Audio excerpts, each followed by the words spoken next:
Graça e paz. Seleção e comentários de textos bíblicos. A palavra de Deus lida para você. Que o Espírito Santo, seu autor, fale ao teu coração.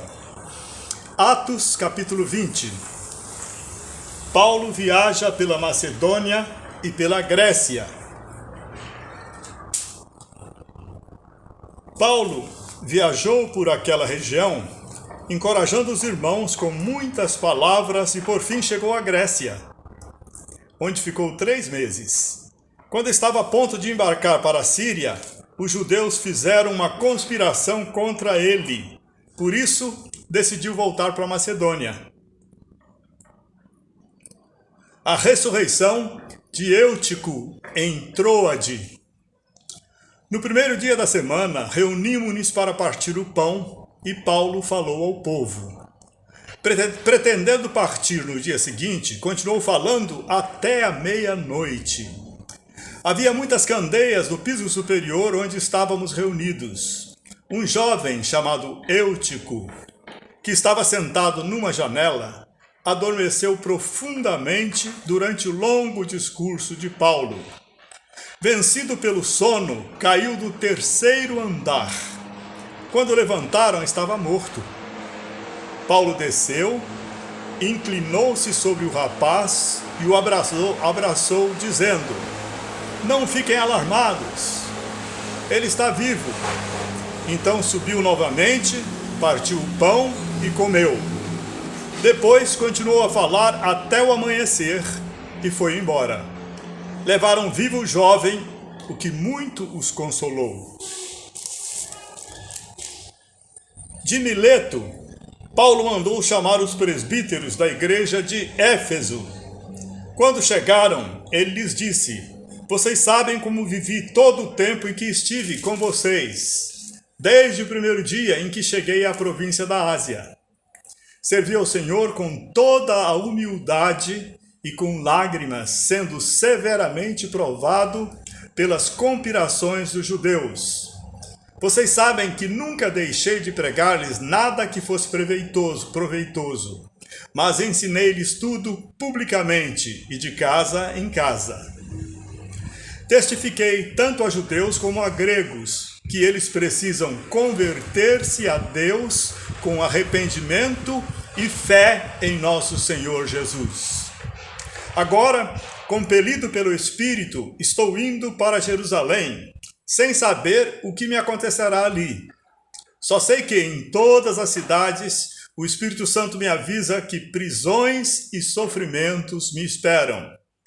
Todavia, não me importo, nem considero a minha vida de valor algum para mim mesmo, se tão somente puder terminar a corrida e completar o ministério que o Senhor Jesus me confiou, de testemunhar do Evangelho da graça de Deus."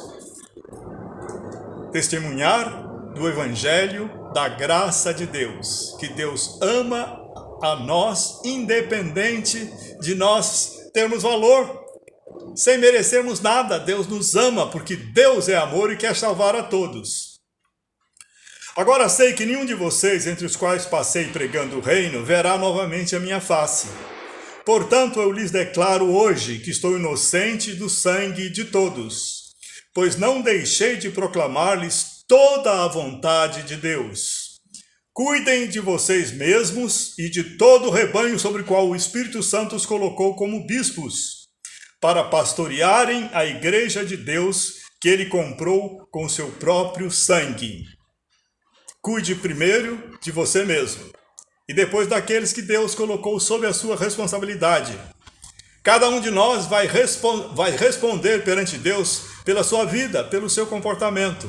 Portanto, vigie, consagre-se ao Senhor, e vigie, e rejeite o maligno, e apegue-se a Cristo Jesus, e faça a obra que Deus te deu para fazer. Sei que depois da minha partida, lobos ferozes penetrarão no meio de vocês e não pouparão o rebanho.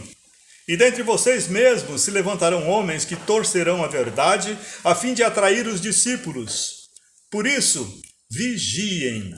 Lembrem-se de que durante 3 anos jamais cessei de advertir cada um de vocês disso, noite e dia, com lágrimas. Agora eu os entrego a Deus e à palavra da sua graça, que pode edificá-los e dar-lhes herança entre todos os que são santificados. Não cobicei a prata nem o ouro, nem as roupas de ninguém. Vocês mesmos sabem que estas minhas mãos supriram minhas necessidades e as de meus companheiros. Em tudo o que fiz, mostrei-lhes que, mediante trabalho árduo, devemos ajudar os fracos, lembrando as palavras do próprio Senhor Jesus que disse: há maior felicidade em dar do que em receber.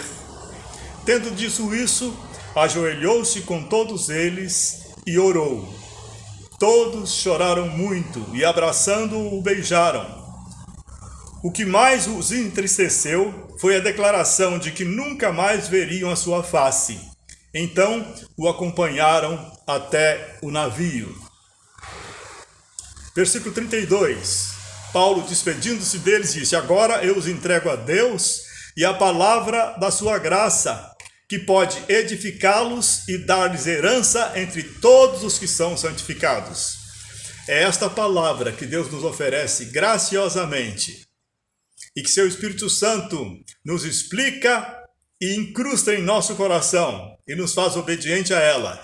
É esta palavra que nos edifica, que nos fortalece, que nos transforma, que nos santifica, que nos faz mais semelhantes a Cristo Jesus. Pois, ao aceitar Jesus, somos santificados, mas a nossa alma e o nosso corpo precisam ser santificados também.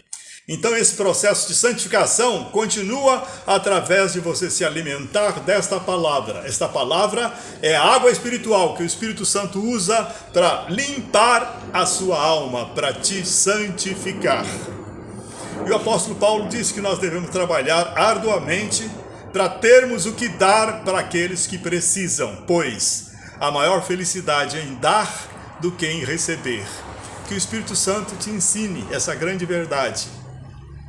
A maior alegria em dar do que em receber. Aleluia!